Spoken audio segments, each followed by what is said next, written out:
You're listening to Force for Hire. I'm Michelle Harvin. And I'm Desmond Ferris. Come with us as we take a deep dive into private military contracting and how it's transforming the battlefield. There may be no federal contractor in America that has grown more rapidly than Blackwater over the last 7 years. The question for this hearing is whether outsourcing to Blackwater is a good deal for the American taxpayer. Welcome back. If you haven't listened to the first episode, it's an introduction to the series and goes a little into who we are, the history of the industry, and a little bit of how we got to where we are today. And this episode will dig into that last point even more. Yes, today we'll be talking about Blackwater. That controversial company that put private military contracting into the headlines and jump-started a conversation on the industry itself. That's right. And a few times I told people about our idea for this podcast. Most of the time the response would be, oh, like Blackwater? It's many people's point of reference for this topic. And for that reason, I don't think many people realize that when Blackwater left the headlines, the industry kept going. So we wanted to address the elephant in the room and talk about Blackwater and its legacy in a straightforward but realistic way. Hold on, but before we do that, let's talk about the company's beginnings. Blackwater USA. It was established in 1997 by Eric Prince, a former Navy SEAL officer, and Al Clark, a former Navy SEAL firearms instructor. They opened up a training facility in North Carolina and said the name came from the color of the swamp water that was on the land. Prince said he created Blackwater to offer the military and law enforcement expert instruction and world-class training venues. And it wasn't until the Iraq War that the company really started getting work as security professionals. After 9/11, President George W. Bush created a CIA unit to take out al-Qaeda operatives. Blackwater was hired to help run this program. And as we talked about before, the number of contractors to military personnel during the height of the Iraq War was about 1-to-1. And contractors began taking a more integral role in military operations. That's the part that really shifted during the Iraq War. I'm Deborah Avant, and I'm a professor at the Joseph Corbell School of International Studies at University of Denver. You've been sort of researching this topic for a while. How long have you been sort of looking at this space? So I started actually keeping track of something that became a focus on contractors in the late 1990s. I had done a lot of work on adaptation to counterinsurgency, which put me in contact with a number of people that were looking at how the military was responding to peace missions and other kinds of things in the 90s. And what I noticed at some of the workshops and conferences, there were people from places like KBR and MPRI, and I sort of started keeping a file on that and began really researching in earnest about 2000. And so you were kind of on track to see sort of the surge of what happened with the Iraq War and contractors that went on there? What shifted in Iraq was the use of military contractors for these personal security details, site security, and those kinds of things. And then there also was an explosion of contractors, which was partly due to the fact that many in Washington, for sort of unreasonable reasons, really, thought that the war in Iraq would be much easier than it was. And the fact that there had been this growth in the industry in the 1990s, there were a number of different companies that were sort of poised. And, Blackwater, for instance, began as a training facility. But when the needs shifted in the Iraq War, when the war proved not to be as easy as people had expected, they could easily shift into providing different kinds of services. And the site security services proved to be an important way to substitute for the fact that you didn't have enough troops to secure the country. And then as the Iraq War began, and things were suddenly much more dangerous on the ground, even though it looked like the U.S. had won, it was not as easy to sort of sweep up. And contractors provided the mechanism for sort of stabilizing particular areas without, sort of thinking about mobilizing more troops, changing the war plans that were already in place. Yeah, or making any sort of unpopular decisions. Right. And, that was, when you think of the surge that went into Iraq a little bit later, and the difficulties that provided politically to the administration. Imagine what would have happened in 2004 had they asked for, essentially an additional 100,000 troops. I mean, that was unfeasible. And yet that's probably about how many contractors went in. We're actually not sure of the numbers exactly, but that's our best estimate. Right. And so Blackwater started as this sort of training facility. How did they become the sort of company that we know so well? Well, so part of it was that they were doing training for U.S. forces. So, in doing that kind of training, they got to know people. And of course, Eric Prince had a background. He was a Navy SEAL, had retired. He had a lot, just like a lot of the companies. Blackwater was built around a network of people that he knew, and they all had their own networks. And so that was part of it.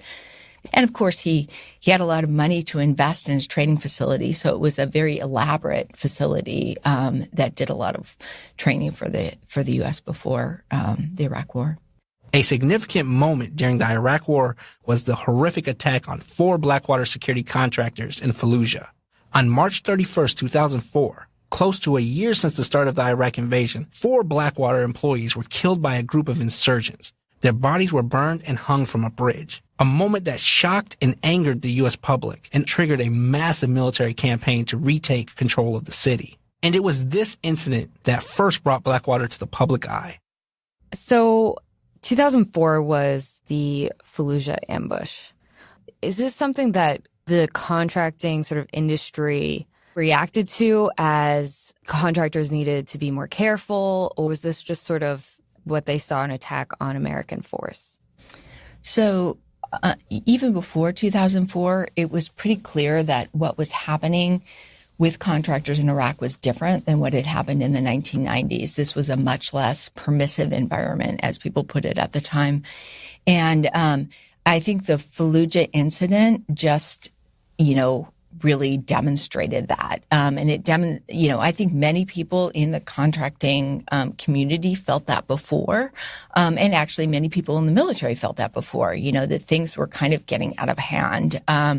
But the Fallujah incident was so dramatic, and it led to a lot of publicity and a lot of questions about what exactly contractors were doing in Iraq. And that was probably the moment when people in Congress began to, kind of look up and say, what's going on? And in fact, Ike Skelton wrote a letter to Donald Rumsfeld basically asking what's going on.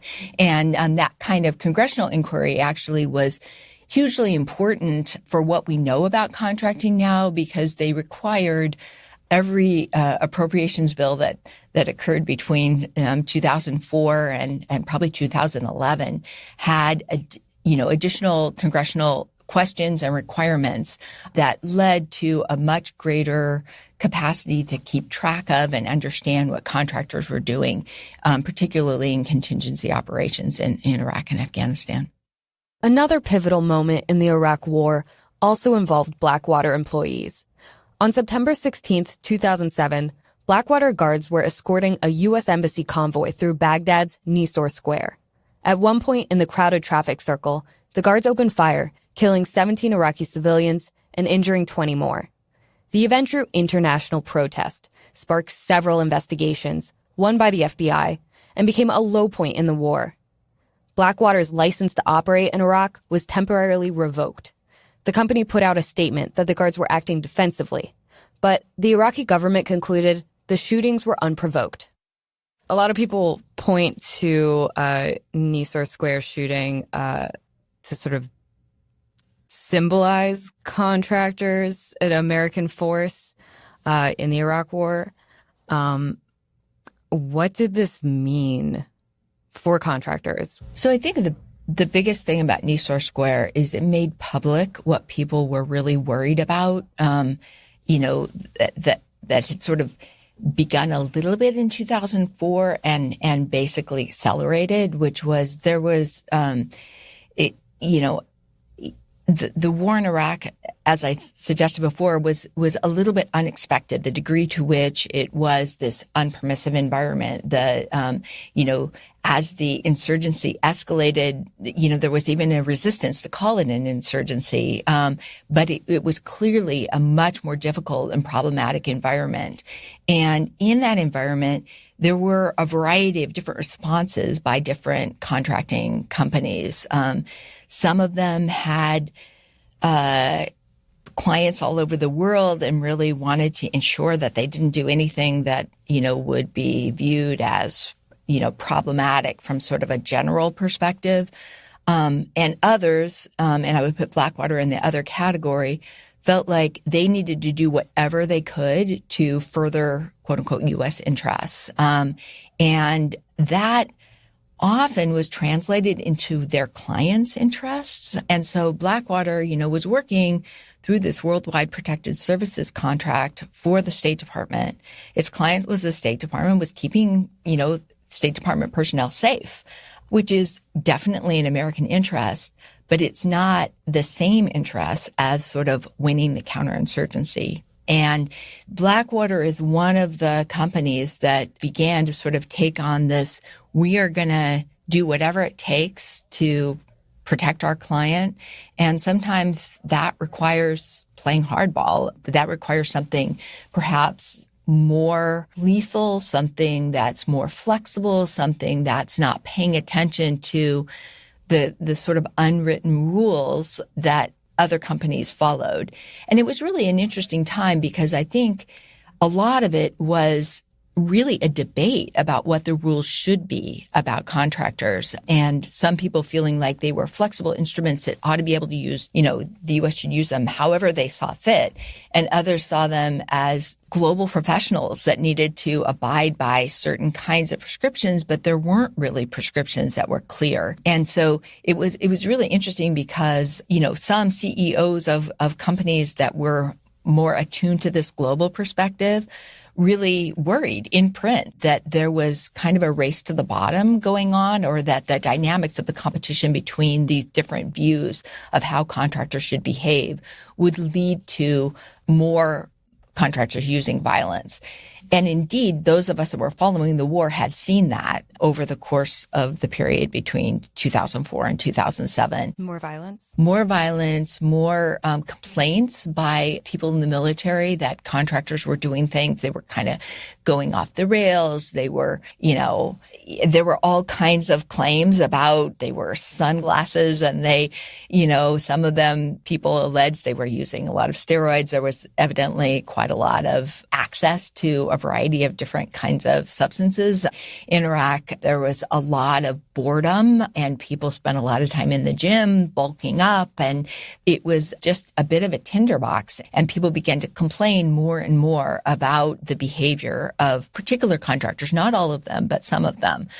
And I think what Nisour Square did is it just made it so vivid what the consequences of that could be, because in a very short period of time, a lot of people died. And it was just one of those incidents that, no matter how much the Iraqi prime minister complains of things, no matter how much U.S. military complains of things, it's all just kind of background noise. And then there's this big incident that is, captured and made news of, and it becomes the thing that we have to worry about with contractors. So it kickstarted a conversation. It maybe made people within the industry nervous because it's probably not great for business. But did it kickstart any sort of regulatory process? Regulatory processes had already kind of begun, in the sense that I would argue that even just keeping track of contractors as part of, getting your hands around it in a regulatory way. But before Nisour Square, there had begun this process led by actually the Swiss government and the ICRC. And that process was already there, but the urgency behind it grew exponentially because of Nisour Square.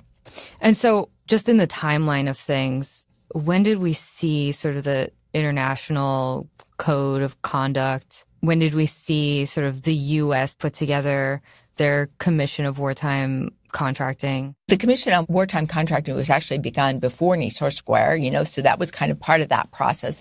We shouldn't just pay attention. We should actually have somebody looking at this all the time. At the same time, you have this kind of international process, which there's a number of governments that are involved in one way or another vis-a-vis contractors. And one of the interesting things is that governments were involved in a lot of different ways. Like the U.S. government, where contracting companies were incorporated. And so in that sense, it exported these services to other countries. But it also was a country that contracted for these services. And so it was a contracting state. But then there were other countries like Iraq and Afghanistan, which were the territorial states where these contractors operated. So the first thing that happened with this kind of transnational effort was a recognition that the kinds of legal instruments that were important were different for contracting states, for exporting states, and for territorial states. And so the first of the kind of soft law instruments that were signed was called the Montreux Document. And it basically lays out the obligations vis-a-vis existing international legal instruments to contracting states, exporting states, and territorial states. And then it also lists a number of best practices that might be associated with those. At the time that the Montreux Document was signed, which was 2008, they signed the Montreux Document. They actually called for another multi-stakeholder process to basically translate international humanitarian law, or the laws of war, into the appropriate behavior for private security companies. So what should a contractor in, a war zone essentially do to behave themselves? And that's a process that led to the International Code of Conduct, ICOC, and that was signed in 2010. Essentially, these aren't still hard and fast rules. These are still sort of like guidelines. Is that correct? First of all, if you sort of go back to the period in 2004, 2005, 2006, where there's really this debate about how contractors should behave, should they just be these flexible instruments that go all out for U.S. interests, or should they, behave by some kind of global code, just having this set of rules in place actually kind of solved that conversation, and not having debate over what the rules are was actually, I would argue, a pretty important step forward. But one of the things that made the step more concrete was when the International Code of Conduct was signed, it also called for an association to actually kind of govern this International Code of Conduct and make sure that companies that had signed up to it were doing what they said they should do. And in the process of doing that, partly, again, because of a congressional mandate, the Department of Defense began a series of conversations about standards, American National Standards Institute standards, and then ISO standards based on that would translate this code of conduct into a standard that could be written into a contract.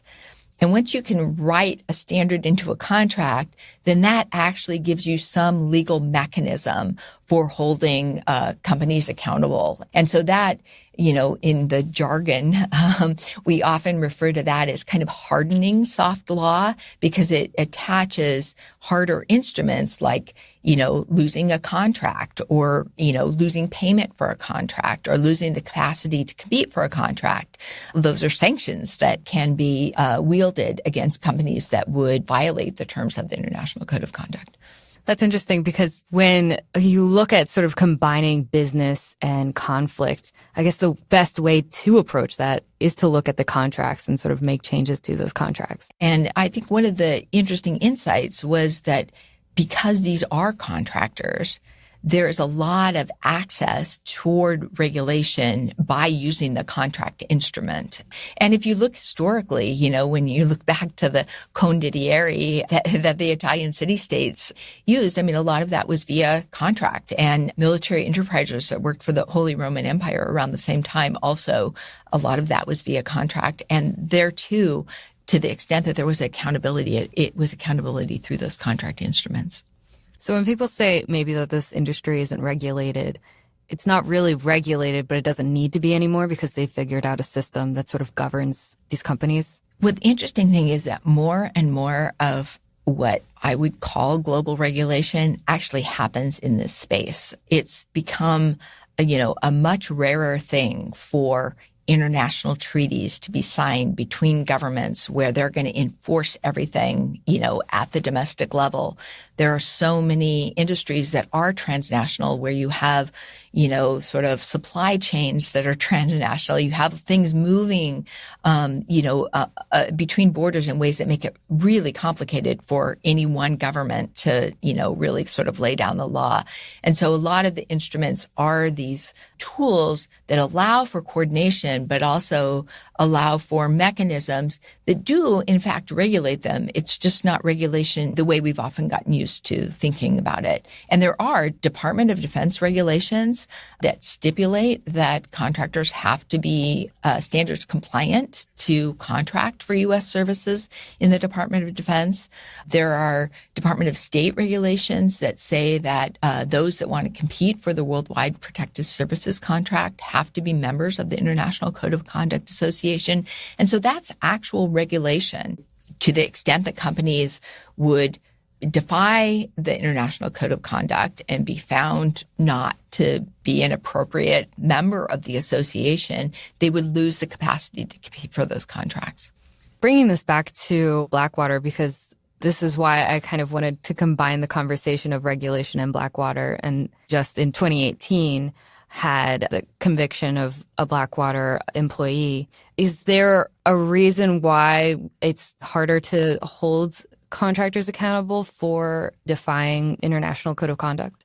Well, Nisour Square, of course, happened before there was an International Code of Conduct. And so, is always the case. I mean, the devil's in the details with laws. And so, the timing is very important here. It's also important that the International Code of Conduct is really an instrument for punishing companies. It's not an instrument for punishing individuals. The punishment of individuals could be by the territorial state, the Iraqi state, for instance. Many times when the U.S. negotiates with countries to have its forces be on their territory, it also comes up with status of forces agreements that preclude prosecution, certainly of its forces, but often of its contractors too. So because of that, there wasn't the capacity to prosecute those contractors in Iraqi courts. One of the complications of prosecuting the Blackwater guards was the fact that they were working for the State Department. And so the whole idea of, is this really military or not? But I think that we saw in the prosecution of the Blackwater personnel and the length of time it took, the mistrials, the gentleman who was convicted, this was his third trial. It's very difficult to use U.S. federal courts in the United States and the standards of evidence in the United States to prosecute a crime that happened so far away. And, even just gathering the evidence, witnesses, all of those kinds of things proved to be incredibly cumbersome. And so, even though I would argue that there is regulation, and I would push hard against people that say nothing has changed, a lot has changed, but it is nowhere near the level of accountability that we can use, for military forces. And so, how to hold individuals accountable, aside from firing them, is something that I think there's still a lot of work to be done. In true governmental fashion, we started creating these committees or commissions. So let's take a listen.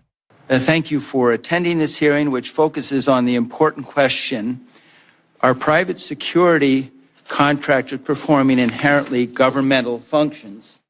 The Bipartisan Commission was established in 2008 to study the use of government contractors in Iraq and Afghanistan after reports of waste and abuse. Dr. Avant was brought before the commission with a group of other witnesses to discuss their recommendations and concerns. Yes, Chairman Shays and distinguished members of the Commission on Wartime Contracting, I want to thank you for asking me to testify this morning.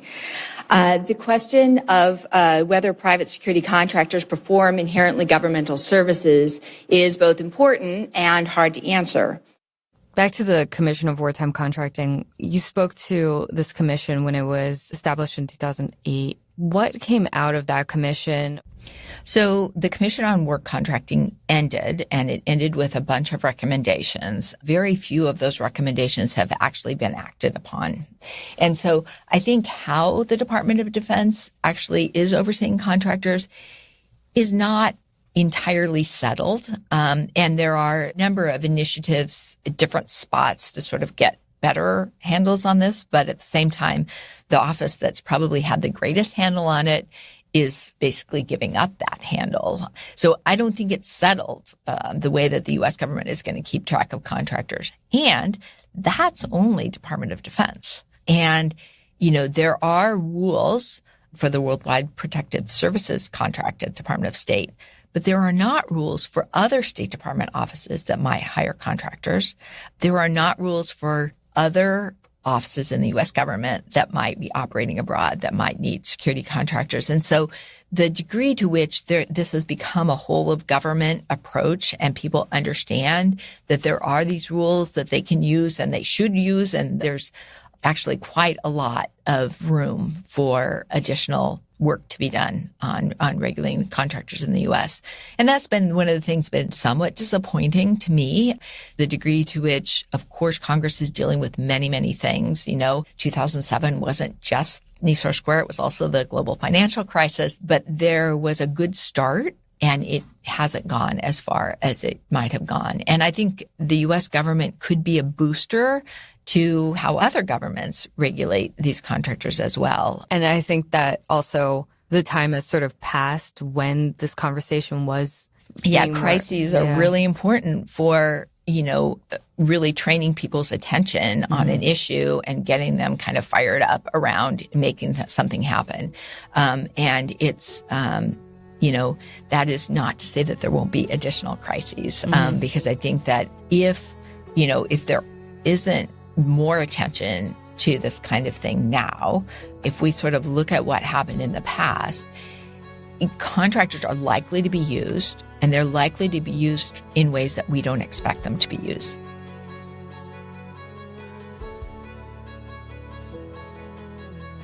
Now that we know a little bit more of the unique role Blackwater held in the Iraq War, let's talk about its lasting influence and the man behind it, Erik Prince. For that, we brought back our friend Sean McFate, who was a former Army paratrooper and a self-described mercenary. Now he's a professor and the author of his latest book, The New Rules of War. We started by asking him what Blackwater has come to mean to the private contracting world and to the public. Blackwater became the hood ornament for the entire industry after 2007. So before that, there's a lot of groups. There was Triple Canopy, there was DynCorp, Blackwater, there was Armor Group, Aegis, all sorts of groups out there. But Nisour Square became one of the low points of the war, and it's arguably one of the greatest war crimes of the war, of the Iraq War, and people sort of could rally around that more than they could around Abu Ghraib or Haditha, because, these were contractors, and contractors, as we all know, or were taught in Hollywood, they're villainous. So it's an easy way to vilify the war without vilifying troops. Yeah, my service got impacted by Abu Ghraib severely. So I can see we as military got pushed that way, but as contractors with this, it became like a beacon for all the attention. And there were photographs. Why didn't it take Blackwater down? Like, why were they, still able to partly exist today? Why is Erik Prince still able to sort of work in the industry today? It's a good question. I think because the laws of the contract were not necessarily violated. In fact, I believe when it first initially happened, people in the State Department were like, thank goodness that Blackwater was there to save our lives. And as the media storm started to mount, that narrative started to be not to change, but people rethinking about it. Blackwater wasn't punished. There were calls to punish it. There were members of Congress calling the punishment. But ultimately what happened is that their contract did not get renewed. So the invisible hand in the marketplace was the only sort of recompense that there was. And after that, they did what companies do. They rebranded, right? Right. And this is how contracting is different than soldiering. You can't think of the Pentagon as our model for private military companies. Better to think about Walmart as the model. Walmart with guns. And Walmart's going to hate me for saying that, but that's a better model to think about. So they rebranded couple times, and then they were bought by Constellus Group, and they've been sort of smushed with, Triple Canopy, a former rival of theirs, and now they've sort of been whitewashed, and they've sort of scrubbed the stain of Eric Prince out of it. And Eric Prince has left. He went to Abu Dhabi, and he's now in Hong Kong, and he has residences all over the place. And he's sort of become his own brand. Yeah, and if you actually look at the website of the current company that as Blackwater exists, it says Eric Prince is no longer part of the company. They make that very clear. Yeah, I mean, the stain is hard to wash away. He left the company amid lawsuits and political hot water, yet he still commands audiences. So there's something to that. What is Blackwater's role in popular perception of contractors? The Blackwater has become the paradigm of villains. So if you're a Hollywood screenwriter or you're a whatever novelist, you just look to Blackwater, that's your model of the villain. And we see this in all sorts of movies like Jurassic World, or, they have like mercenaries coming at the end. Is that right? Yeah, and they're all dressed like... They're all dressed like Blackwater and, shooting innocent dinosaurs for fun. And, this is Blackwater is fuel for the stereotype. And that's why it lives on. And the fact that Eric Prince is still in the media on Fox and Friends and so forth, I mean, he's also keeping it alive. And writing a book about civilian warriors, that has some good parts to it, but is also, it's a highly mediated version of what happened. But this is, Eric Prince he commands some sort of charisma in this space. Call it negative charisma, call it whatever you want. But he is also a beacon for this, for the Blackwater stereotype. It's like anything in business. He has this model, and when you're in business, no publicity is bad publicity, especially when they were effective most of the time doing the job. Yeah, I mean, Eric Prince has done very well, and that said, not everything he says is wrong. But I think a lot of people in the industry, and a lot of people I talk to in the industry, just wish it wasn't him who was saying the message. Right. I think people have even said that to him. Like we would maybe listen to what you would have to say or consider your proposals if it weren't coming from you. Yeah, he's been PNG'd from the industry, by the way. Can you define PNG? He's been declared persona non grata. So if you're in a country and you're declared persona non grata, you're thrown out of the country, right? The industry has less love for Eric Prince than the public does, because he gives them a bad name that they have to work up against. And so he's not liked anywhere. Except in China. He's loved in China. Where his current company is located? His current company, Frontier Services Group, works for China, which is something that doesn't come up with the debates about let's replace American troops in Afghanistan with my mercenaries. We didn't say my mercenaries, but we can assume they're his mercenaries. Right. Many people compare Eric Prince with Eben Barlow as an example of how contractors can be done right. I think someone said Eben Barlow is what Eric Prince wants to be. Eben Barlow was the founder of the infamous or famous Executive Outcomes Company in 1990s in Africa. Eben Barlow is a thinker, I think, whereas I think Eric Prince is a businessman. Then how did Executive Outcomes approach the situation in Africa differently than Blackwater? Well, first of all, EO was a true mercenary corporation with their own air support. They are what you think they are. And they take down countries, right? I mean, not the United States of America, but there's 190 some countries in the world, only 20 of which have strong militaries. EO was a no-kidding powerhouse, like old world private military. Blackwater was just a bodyguard operation for diplomats in war zones. They did not raise armies. They did not have their own special operations. Now, they created something called Greystone Group, which was supposed to do this, but they never employed it. There are other mercenaries in the world who've actually done those things. I've done some of those things. Blackwater, we tend to think of them as a mercenary outfit, but they were they really were bodyguards with machine guns at the end of the day. And frankly, Americans do not care what goes on in Africa. I mean, there could be, 500,000 people got killed in genocide in Darfur, 250,000 in the Congo, how many hundreds of thousands in West Africa. Americans do not care about dead Africans. I'm just being blunt about this. But Americans killing Baghdadis in our Iraq war, that's a different thing entirely. Why? Because we had ownership in that. EO was a South African company waging war against other corrupt African nations. And nobody was like, oh, it's Africa. Africa's a hopeless continent. Versus an army going in, destabilizing a country by taking its dictator out and then... Right. And also, locals on the ground do not differentiate between soldiers and Blackwater. They all look alike to the local Iraqis. With popular culture getting stuck on Blackwater, is this sort of the U.S. view, or are they given undue attention? They are. And it's actually strategically deceptive because 2007 is so yesteryear. I mean, the market for forests has moved way beyond what listeners in America think it is. It's far more dangerous than people know. And Blackwater looks like Cub Scouts to what's going on today. And it's less lucrative. And, well, it depends who you talk to. But yeah, so mercenaries now, they don't fight for money. They fight for oil wells, right? I mean, that's how it happens today. And the world is becoming awash in mercenaries, which will yield more war because mercenaries are incentivized by profit to start and elongate wars. It's just no longer a question of Blackwater and East Aurora Square. That chapter is done. We've gone on to a brave new world that is far more scary. And this moment in time, that sort of, it was a blip in sort of contracting, but it's something that if you talk about contracting today, people will say, oh, like Blackwater. Do you think that ignorance is intentional? No, I don't. I think people honestly when they think of military contractors, they think Blackwater is the biggest bad boy in the block. And it's not.